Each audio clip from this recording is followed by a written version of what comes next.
You guys out of practice routine this week, or were you able to? Yeah, we were definitely out of routine. We didn't practice yesterday much. I think we got about 30 minutes in, and then storm came.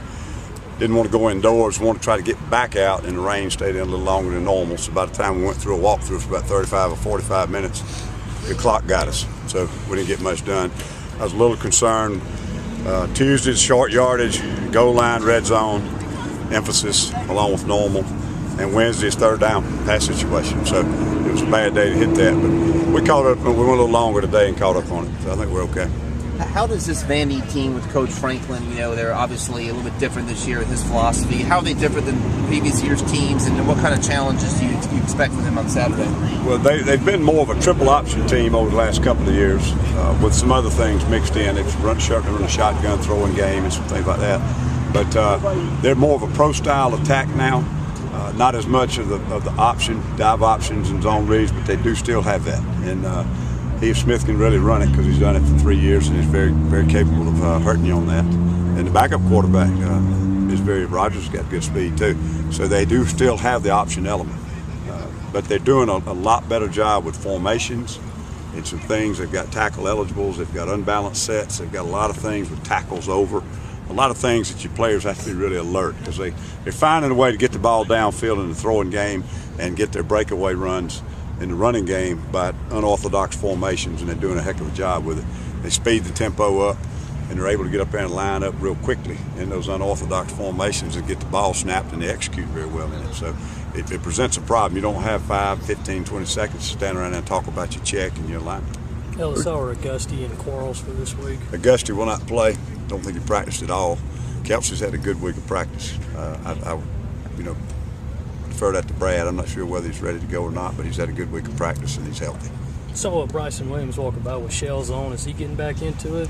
He's getting better. He's able to come out here and kind of shadow in some drills. Can't have any contact. The bone is healing still, although they're taking the cast off. So I don't know what the timetable is on him, but sooner the better.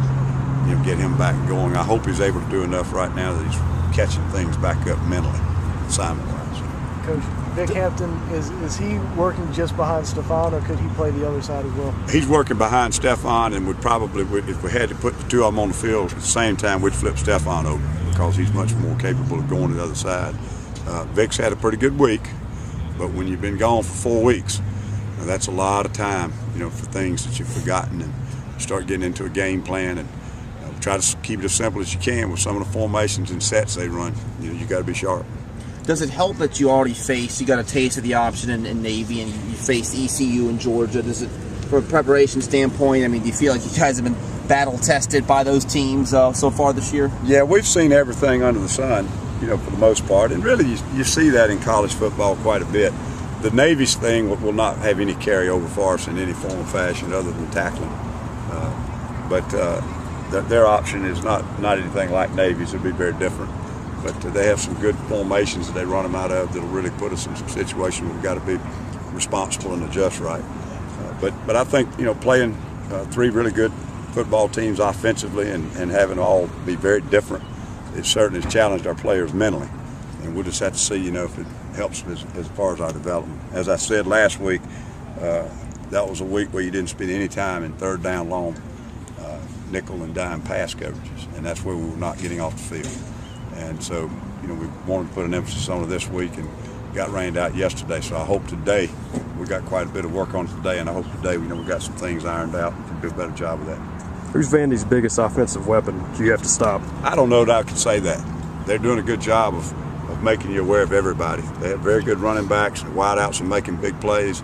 I think you have to affect the quarterback like you do in any game to be effective on defense. And, I don't feel like they have really a go-to guy. The thing they're doing very well right now is they're spreading it around, and they're doing it with some things that can get you out of place. Anything else for Coach?